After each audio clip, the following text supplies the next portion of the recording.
Assalamualaikum, hai semua. Apa kabar? Aku Ira. Nah, kali ini aku mau ngundang tamu spesial atau biasanya sih disebut Pak Gemoy di sekolah kita. Kita bakal ngundang guru SMK Islam Said Naum, itu guru agama Islam. Nanti kita bakal ngundang ke sini, kita bakal ngobrol-ngobrol banyak. Langsung kita sambut aja Pak Mafturidallah.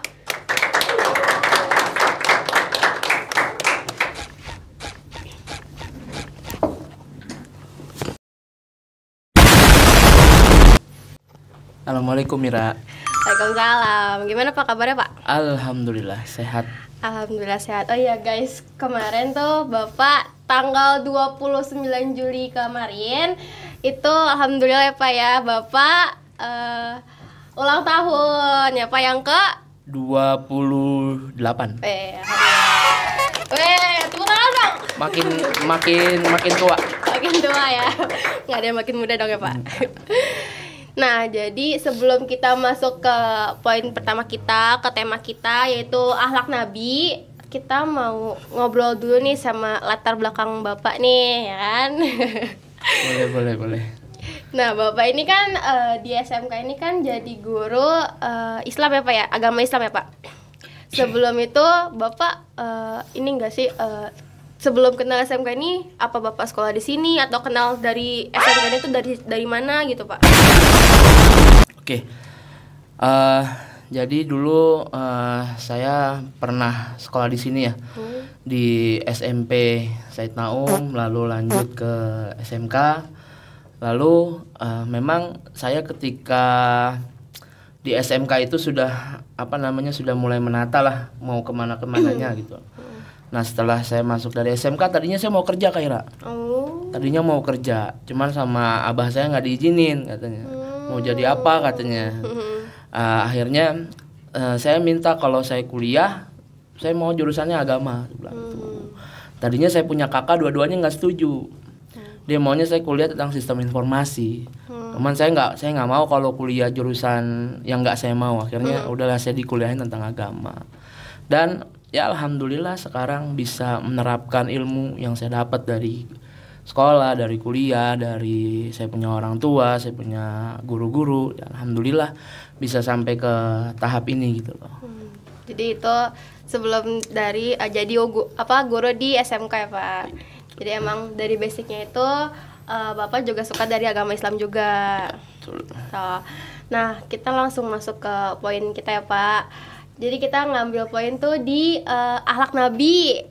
Nah, saya tuh pengen tahu Pak, apa sih tuh akhlak Nabi tuh apa? Terus tuh contoh-contohnya tuh kayak apa? Terus kenapa kita harus terapin akhlak Nabi di kehidupan sehari-hari gitu loh? Ya, kalau kita berujuk pada hadis ya, innama bu'itsu liutammima makarimal akhlak katanya. Sesungguhnya aku nih diutus di muka bumi untuk menyempurnakan akhlak gitu. Sekarang kita lihat dah fenomena zaman sekarang ya, banyak anak-anak muda tuh yang akhlaknya merosot lah gitu. Sama yang tua berani, bahkan mohon maaf sama guru pun berani gitu. Dan ini tidak sejalan dengan apa yang dicontohkan oleh Nabi Muhammad SAW gitu. Akhlak tuh sangat penting di dalam kehidupan sehari-hari. Maka kalau bicara masalah akhlak, ya akhlak yang patut dicontoh adalah akhlaknya para nabi, akhlaknya para salafun soleh, yaitu orang-orang soleh gitu, yang memang mereka memiliki kedekatan kepada Allah Subhanahu Wa Taala. Jadi memang akhlaknya nabi ini bisa kita jadikan pedoman lah dalam kehidupan kita sehari-hari gitu. Dari hal yang contoh kecil aja dah ya, nabi tuh hatinya tuh bersih, teman-teman sekalian. Nabi tuh hatinya bersih gitu. Bahkan ketika Nabi diutus oleh Allah untuk berdakwah ya di kota Mekah, banyak penolakan tuh. Di antaranya penolakan itu datang dari pamannya sendiri pun ada gitu. Tapi Nabi nggak pernah berkecil hati dan Nabi tidak pernah membalas dengan kebencian lagi gitu. Tapi Nabi balas dengan sebuah kebaikan, sebuah akhlak yang baik gitu. Makanya akhlaknya Nabi ini bisa menjadi contoh nih bagi pemuda zaman sekarang kayak Ra gitu. Dan pastinya kalau akhlak Nabi itu tuh gak pernah ada yang buruk lah ya Pak Oh, ya. tidak ada. Pastinya. Bahkan akhlaknya Nabi itu wa innala ala hulqin azim. Dia di apa namanya diabadikan akhlaknya itu di dalam Al-Qur'an. Gitu ya. Nabi contoh dulu Nabi ketika dia mau sholat ya itu dilempari apa namanya? Kotoran.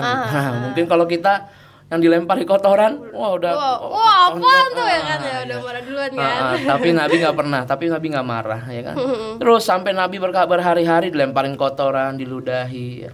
Sampai di hari tersebut Nabi lihat di mana nih langganan yang biasa ngelemparin kotoran. Ya Nabi dengar ya Rasul tuh orangnya lagi sakit katanya. Disamperin sama Nabi Muhammad. Bahkan Nabi Muhammad adalah orang yang pertama kali menjenguk orang yang jahat sama Nabi. Iya. Jadi kalau kita bicara masalah akhlak Nabi, emang akhlak Nabi ini yang paling apa namanya patut dicontoh lah oleh umat akhir zaman sekarang nih gitu. Dan pastinya nggak akan rugi lah ya Pak ya kalau kita ngikutin. Insya Allah nggak akan rugi. Ya. Orang selamat kalau ngikutin akhlaknya Nabi. Ya. Gimana tutur katanya Nabi, ya, perilakunya Nabi kayak apa. Bahkan dulu banyak orang yang di luar non Muslim, ya, di Madinah pun khususnya. Banyak orang-orang non-muslim yang tertarik masuk Islam kayak bahkan tertariknya karena akhlaknya Nabi kayak ya. Jadi dulu ketika Nabi itu lagi hijrah dari kota Mekah ke kota Madinah gitu. Nabi disambut oleh beberapa tokoh non-muslim gitu. Nah, tokoh non-muslim ini ceritanya diajak makan sama Nabi. Ya, yang jumlahnya kurang lebih sampai 100 orang. Nah, ketika makan bersama Nabi ini sebelum masuk ruang makan dia masih non muslim. Tapi begitu dia keluar dari ruang makan udah dalam keadaan Islam kayaknya. Tuh, ya. Bahkan saya kalau baca kisah ini dari orang makan aja kok bisa tertarik masuk Islam gitu. Berarti kan Nabi dalam segi makan aja tuh udah Masya Allah banget. Udah Masya Allah banget gitu akhlaknya. Sampai ratusan orang yang menyaksikan makan bersama Nabi sampai masuk dalam Islam gitu. Berarti kan ada apa? Ada sesuatu yang luar biasa dari akhlaknya Nabi, ya, budi pekertinya Nabi, walaupun itu dari hal yang paling kecil makan, gitu kayak, ya. Jadi banyaklah kisah-kisah Nabi yang istilahnya berkat akhlaknya Nabi banyak orang yang tertarik masuk Islam, gitu kayak. Nah, jadi itu pesan juga buat anak-anak muda sekarang ya Pak ya. Karena anak muda sekarang itu bener-bener minim banget akhlaknya ya. Ya betul. Yang bener-bener kayak ngelawan sama orang tua ya kan Pak. Kan juga di Al-Quran juga ada tuh Pak ya katanya jangan bilang ya Pak ya di orang tua kan ke orang tua. Nah itu tuh udah fatal banget. Jadi buat teman-teman semua di sana yang masih muda nih terutama ya kan ya gunain sopan santun kalian ke orang yang lebih tua. Terus juga akhlak ya Pak paling utama ya Pak akhlak kalian. Sebenarnya gini Kaira, kalau kita bicara masalah akhlak tuh semuanya kita lagi belajar ya. Yang muda pun belajar menghormati yang tua. Yang tua pun juga belajar menghargai yang muda. Jadi kita nih kalau bicara akhlak semuanya sama-sama lagi belajar gitu Kaira. Ya, nggak ada yang paling benar, nggak ada yang si paling benar, tapi kita nih sama-sama lagi belajar. Yang tua belajar, yang muda juga belajar, gitu. Dan yang pastinya kalau dibiasain akan lama terbiasa ya Pak ya. Iya betul. Jadi jangan ada yang kata kalimat gue nggak bisa, itu nggak mungkin nggak bisa ya Pak ya. Pasti bisa kalau dibiasain gitu. Nah sekarang gini Pak, jadi tuh ada beberapa murid nih Pak yang mau bertanya dengan Bapak lah ya. Jadi kita dapat beberapa pertanyaan dari para murid-murid SMK. Nah, yang pertama itu Bapak ada keluh kesah nggak Pak di saat ngajar di SMK? Pasti ada dong ya Pak, namanya manusia ya Pak ya? Pasti ada. Ya, kalau keluh kesah tuh banyak ya. Kalau keluh kesah selama mengajar tuh pasti ada. Dimanapun kita kerja tuh pasti ada keluh kesah gitu. Cuman ya keluh kesah ini paling gini sih anak-anak yang bertanya ya. Jadi ini juga jadi bahan evaluasi Bapak sebagai guru gitu. Ya. Terkadang nih yang jadi keluh kesah Bapak tuh kayak masih kayak tingkat kenyamanan mengajar gitu loh. Kayak misalkan mohon maaf bukan diskriminasi gitu, kayak misalkan masuk di jurusan TKJ kan cowok semua ya kan. Pasti beda lah ya cowok ke cewek itu gimana. Hawa ngajarnya beda. Bapak ngajar di AKL, ngajar PAI 2 jam. Itu 2 jam memang didengerin gitu. Aman. Aman gitu. Tapi di giliran jurusan yang banyak cowok-cowoknya nih baru ngomong 20 menit aja Kak Ira tuh udah luar biasa kayak lah. dongeng gitu. ya. Iya. Udah langsung ngantuk. 20 menit pertama tuh udah konsentrasi, tapi balik lagi. Ya kita juga Bapak sebagai guru juga nggak bisa nyalahin anak gitu. Kenapa anak itu bisa ibaratnya yang laki-laki ini nih ibaratnya cuma bisa fokus di 20 menit pertama. Berarti kan apa? Guru itu harus meracik yang namanya metode pengajaran, ya, pengelolaan di dalam kelas seperti apa, manajemen kelasnya seperti apa. Biar nggak bosen ya, Iya, biar nggak ngantuk. paling keluh kesahnya begitu sih Kak Ira. Ya, tapi jangan dijadikan ini kayak hambat gue males ngajar gitu. Enggak, betul, ya, tapi itu justru jadi motivasi lah ya. PR kita nih sebagai guru gitu. Jadi jangan udah saya ngajar di AKL sama MPLB aja karena anak-anaknya santai gitu. Ya, enggak juga gitu ya. Oke, coba ya kita next selanjutnya pertanyaannya. Nah, Bapak kan pernah nih Pak ya, bukan pernah sih ya, saat ini jadi pembina OSIS. Betul. Ya? Betul Itu banget kan. Nah, OSIS kita organisasi apa ya? Pasti ada kesulitan dong Pak, ya kan? Nah, boleh disebutin nggak tuh Pak? Kayak gimana tuh kesulitannya, terus cara Bapak tuh ngadepin itunya tuh gimana? Kayak problem solving itu gimana gitu loh? Ya betul, Bapak sekarang jadi pembina OSIS. Ya. Tahun kemarin, periode yang kemarin masih berdua sama Miss Ipa. Tahun depan Bapak udah sendiri, parah banget Miss Ipa, saya ditinggalin. Tinggal sendiri berarti ya? Jadi kalau kesulitan sih pasti ada ya. Namanya kita berhadapan dengan anak-anak seusia remaja ini gitu kan. Memang gini kayak kalau dalam organisasi itu kesulitannya banyak. Dari antara yang sudah tingkat mahasiswa maupun yang siswa tuh yang paling sulit dalam organisasi adalah yang pertama kesadaran. Nah, ini banyak banget gitu dari mohon maaf ya kayak misalkan dari saya dulu jadi ketua himpunan mahasiswa PAI pun juga dari anggota-anggota segitu udah mahasiswa kan kita udah belajar itulah mandiri lah mengeksplor sendirilah gitu kalau yang namanya mahasiswa gitu kan. Itu banyak banget yang masih kurang kesadarannya gitu. Apalagi ini yang sekelas level siswa gitu. Makanya ini harus perlu dibimbing terus, harus diayomi terus, tapi bukan berarti mereka nggak kita kasih kesempatan buat mikirin ide-ide cemerlang mereka gitu. Yang penting pengawasin gitu ya. Kalau saya sama Miss Ipa tuh kalau mau ada acara kayak kemarin MPLS LDKS, ayo kalian mau konsepnya mau seperti apa gitu. Kalian bikin konsepnya, nanti kalau ada yang kurang-kurang Bapak masuk, Bapak tambahin gitu. Bukan berarti idenya 100% dari pembina. Itu nanti tidak nggak bikin anak dewasa kreatif gitu. Kesadaran yang kedua, kadang orang dalam organisasi itu kurang kurang menjiwai gitu. Cuma mau ikut-ikutan doang biasanya ya. Wah, gue mau ikut OSIS nih, seru nih, ntar gue tahun depan jalan-jalan LDKS gitu kan. Tapi sesungguhnya tuh kalau organisasi itu kita jiwai itu enak banget gitu. Karena tempat organisasi itu tempat belajar kita juga gitu.